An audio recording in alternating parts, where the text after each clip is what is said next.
So today we're going to talk about how to trim a full tenderloin, also known as a pismo. I think it stands for peeled side muscle on or some strange thing like that, but we'll just call it pismo for short.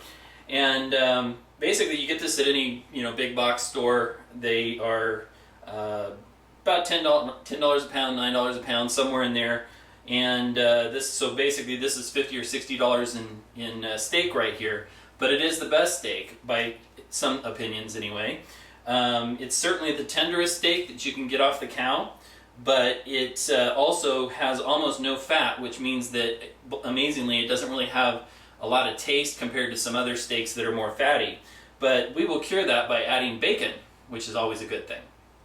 So basically you start by opening up the pismo bag, and there's a lot of liquids in here. Don't worry about it. It's just liquids that are drained off the meat as it was sitting in the package. This is going to be kind of Halloween gory, but hey, that's fun, right? So here we go. Wow, they make these bags tough.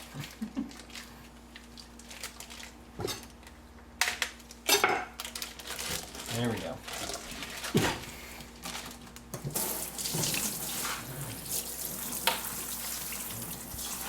It's good to choose USDA choice grade, of course. I don't know if they even come in anything other than that, because this is such a good piece of meat.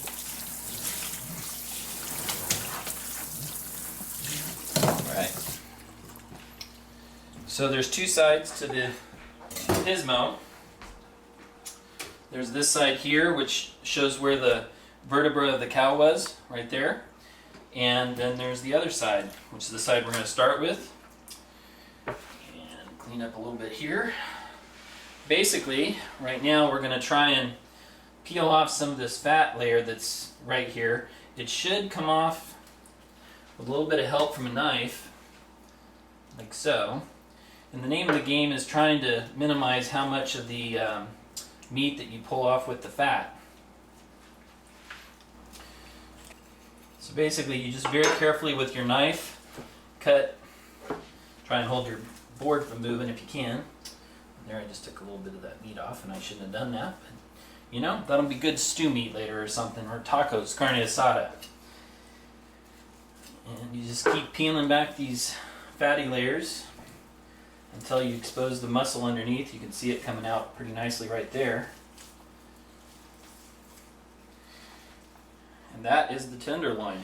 So this piece of meat right here along the side, a lot of meat and fat right here, this is called the chain, and we need to separate it from the tenderloin. And the way we do that is just by basically peeling it back a little bit at a time, trying to keep as much fat on the, meat on the tenderloin as we can when we pull this apart. And let's see if I do this right here. Basically start trimming it back, getting the fat as you go. And this chain portion here is actually not served up in restaurants because the chefs and the cooks in the back save it for themselves. It's actually a very tasty portion of meat, and you can use it to make carne asada or whatever, and we'll save that for later also, which leaves us with this prime piece of tenderloin here. Cut a little more of that fat off so it's more clean. And what I want to talk about right now is this stuff right here, which is known as silver skin. And the silver skin is definitely something that you want to get rid of. It is not tasty at all, and basically the way you do that is you peel it up like so and try and slide your knife just barely under it so that you get a thin strip going. Kind of just barely tilt the knife a little bit, and then get your finger in there and slide the knife forward, cutting as much of the silver skin off as you can, but not the tenderloin meat, like so. Careful as you go.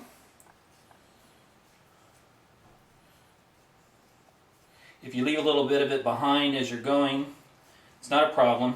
You just keep going until it's gone, like that. And then start again with another bit of it. And just keep going until you get all the silver skin you can off of it. Ideally, you'd have none left.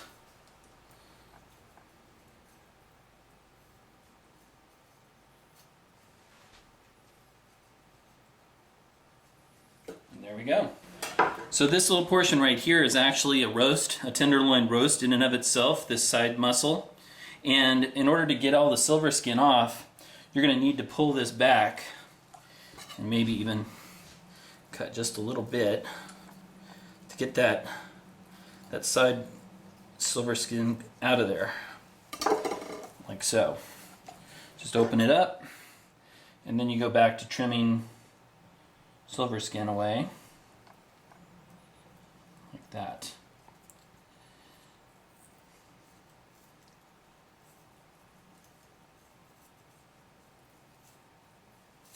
Okay, so now that you've gotten the silver skin off and gotten any little trace bits off like that, you'll want to turn it over, and basically you can trim off some of this fatty areas here because we don't really need it on there, like so. You can see how marbled that meat is. It's really good quality meat, no doubt about it. And it even has a tender feel to it while you're working it. It's not like regular steaks. This is really the good stuff. So after you trim off that fat, and put this down here as well. I saved that piece as well, part of the chain there. Basically, you're left with a very long tenderloin steak here, and you will then get ready to cut the roast muscle off, like so. And what you want to do is, you can see it kind of has a natural place where it wants to divide down to a point here, and you just take your knife and cut in very carefully,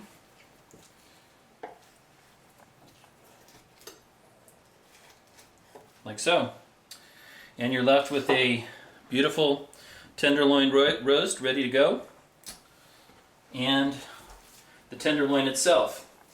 And at this point we're prepared to set it up so we can cut it into individual steaks, or filet mignons in this case, or you can cut various pieces in different ways. For example, you cut the ends off here and here and end up with individual roasts of tenderloin as well here, so you'd have 3 tenderloin roasts, and then you cut the individual steaks up in the middle. So now that we're ready to portion it, the filet mignon steaks, you want to be approximately 1.5 inches thick, and like I said, you can divide it also. You can make these into roasts. What I'm going to do is measure these out, like I said, about 1.5 inches, and what we'll do is we'll start with a measuring tape. Yeah, that's 7 inches.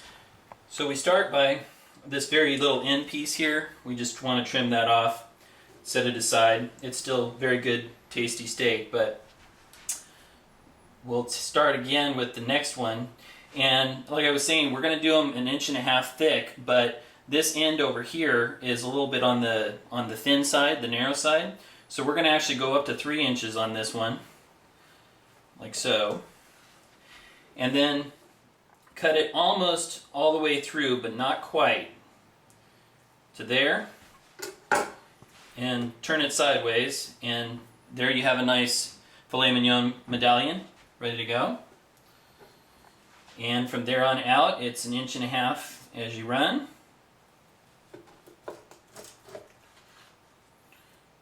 One cut should get right through, no need to saw if your knife is sharp enough, in which case This one may or may not be. I think it is. There you go. I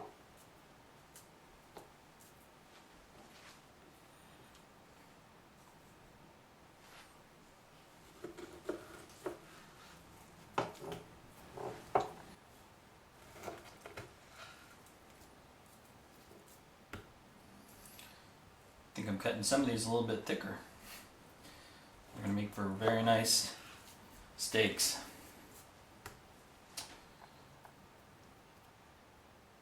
And this last piece, as we're getting closer to it, these tenderloin ends over here, while they're smaller pieces, they're still going to be very tasty steaks. You can barbecue them or otherwise grill them up. And there we have tenderloin, filet mignon. So as I mentioned earlier, these are very delicate pieces of meat. They're extremely tender and they don't have a lot of fat in them, and that's not necessarily a bad thing because of the tenderness. But in order to gain flavor on a tenderloin steak like this or a filet mignon, you really do want to wrap it in bacon. And basically you take this round section like this, wrap the bacon around it this way, and if you really want to, you can do another wrap going the other direction, and stick them on the grill and cook them to medium rare. You definitely don't want to cook them more than medium rare, however. That's pretty much going to dry them out very rapidly. These are so lean that there's just nothing in them, and the fat is what makes them moist. So, this is Jim Madden signing off for Man Meat Stove.